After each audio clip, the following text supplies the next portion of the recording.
spiritual literature as well. He was considered to be the soul of Russia. And the first story in this collection was called The Death of Ivan Ilyich. Now, Ivan Ilyich was a judge who lived in Moscow. One of the more important features of this story is his relationship to his wife, who he basically hated because he despised his work. And he felt that she had pressured him and pushed him into doing this, that it was a prestigious thing to do. And he was filled with internal rage and anger at what he had done. The title of the story kind of gives it away, The Death of Ivan Ilyich. You know he's going to die. Now, Ivan Ilyich was lying on his deathbed, and his wife is holding his hand, this woman that basically he despised for all of his life. And he looks up into her eyes, and his last words are, "What if my whole life has been wrong?" And he died. I was very shaken and very moved by that. And I took out a pad of paper, and I wrote a note to myself. And I said, "Dear Wayne, don't die with your music still in you." And I've lived that for my entire life. When you die, you will return to that source, and you will be in that space of love. But the Tao says that you don't have to die to get there. You can die to the ego and live from that space of perfect love while you're here. That vivid, surprising, benevolent, enduring quality that defines the quantum moment that leads us into the shift is really an indication that you're returning back to the source. You're beginning to live from the Tao. It's reconnecting with the field of intention. In Greek, the word enthusiasm breaks down to entheos-iasm, which means the God within. When you have passion, when you have enthusiasm for something inside of you, that's really God speaking to you and saying to you, don't get to the end of your life and have to be able to say what Ivan Ilyich said, "What if my whole life has been wrong?" I can't think of a greater tragedy than that.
Hey, Mom! What is it? Earth to Mom, where'd you go? I'm sorry, it's just... It's so beautiful. I was imagining how I'd paint these trees. You don't put paint on trees. Oh, no, honey, it's, like make a painting of it. You know, like you make a picture in school? Mom, you're not a painter. I haven't seen you paint anything. All right. Next one to that rock up there. Wiz, go! Go! Let's go get him. Let's go get him. Go, man, come on! What did you do? I'm losing.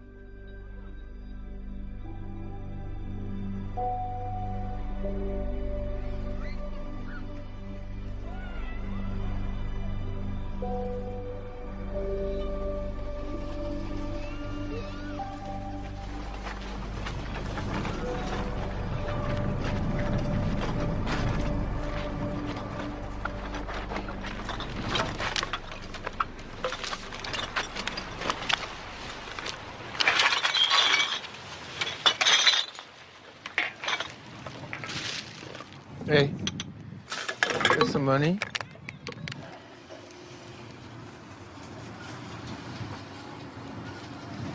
God bless you. What? I said, God bless you. Why would you say that? I didn't even give you any money. You got any money? Not at the moment. But you? Need to call a cab. Hey, here you go. This should help you. Thanks. Wouldn't happen to have a cell phone in there, would you? I don't need one. You make money with that stuff? I make good money. Where do you live? Over there. Over there. But my favorite place is there. Under that tree. That's my favorite. I know that tree. We're friends. It's a good one, huh? You know what you gotta do? You get some of these bottles, and you can make some money. There's a machine down there. You put the bottles in, and you make some money. Thanks. Maybe I can save up for a cell phone.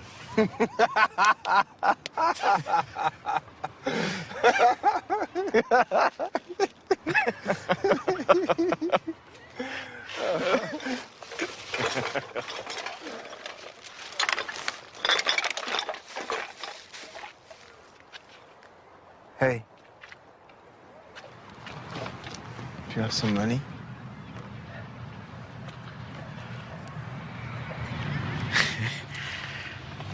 I do.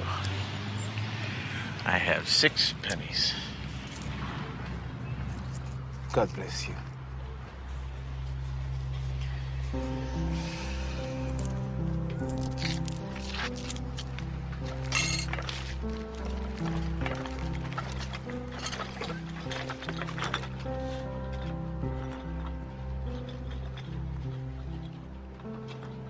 Synchronicities.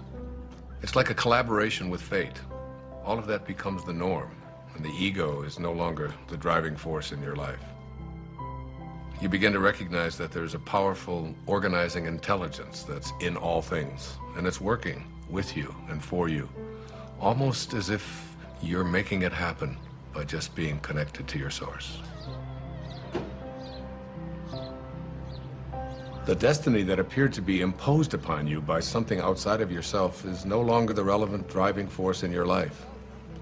You're connected to the source, and it's almost as if this divine organizing intelligence, God, the Tao, whatever you want to call it, it's almost as if it's saying to you, you play the music that you came here to play, and I'll be there to help you overcome any struggle or any obstacle that comes along. And it's not going to be a struggle because Source is supporting you. Yes, hi. Could I get a cab, please, to Monterey Motors? Yes. Thank you. Thank you very much. Bye.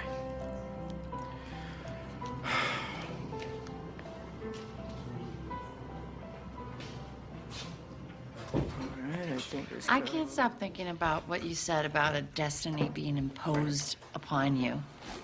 Well, you know, I think all of us, each and every one of us, have a knowing within us. You know, it's been said that when you trust in yourself, you're trusting in the very wisdom that created you. It's there to tell us who we are and what we're meant to be. I know, but so much of society is putting stuff You wanna get a on drink? people. It seems like all the time. Good. Dr. Dodd, can I ask you a question? Sure. Are men and women different when it comes to this? Do they shift differently? It's very different, as a matter of fact. There's some recent studies that have just been published on that. I'd be happy to share them with you if you like. That would be great. Okay, super. All right, I'm taking off. Okay, man, I'll catch up with you. So there was this incredible study done. It's, I've got it right here. It's called The Moment That Turns Your Values Upside Down. And there's 4 components to it. There's men and women before and after.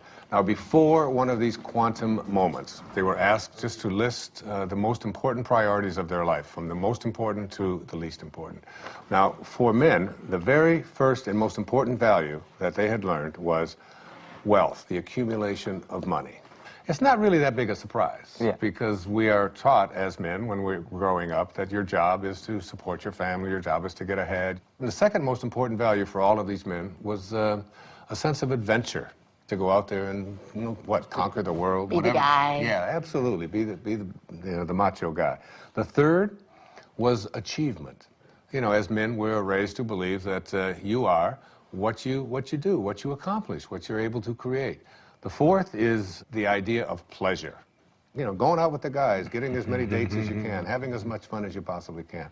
The fifth of these is to be respected, all right? And we all know as men what that means, you know? You're not giving me any respect, man. And then you get out there, and when you're growing up and you're a kid, and if you don't get respect, you're having fights.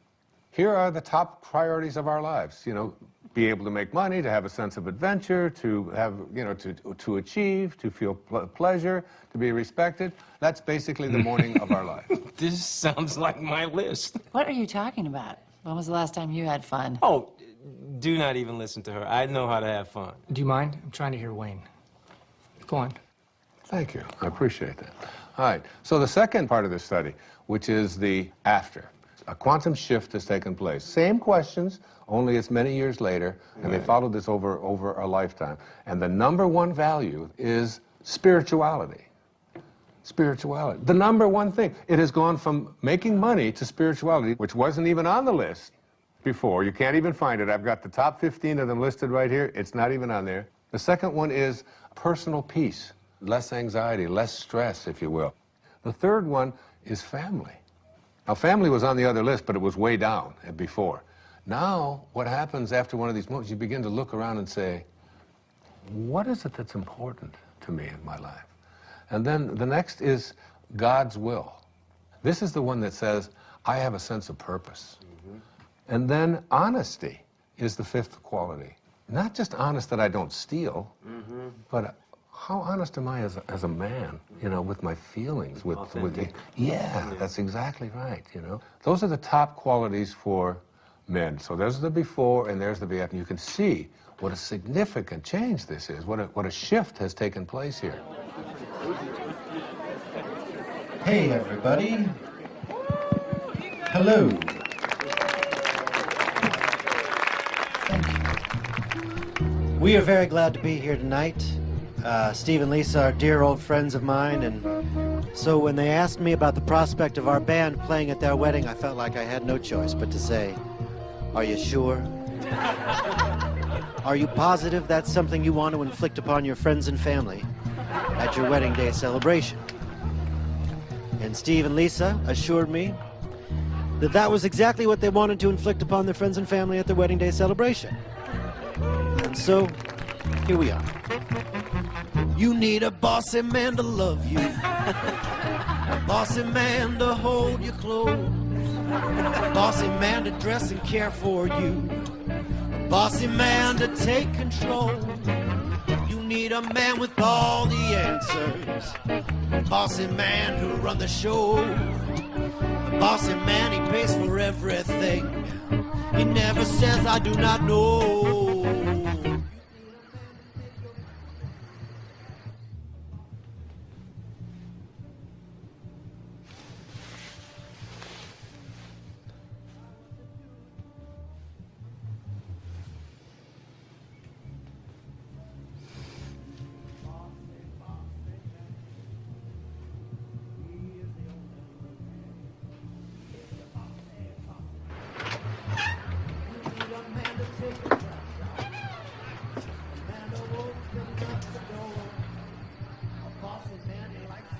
Okay.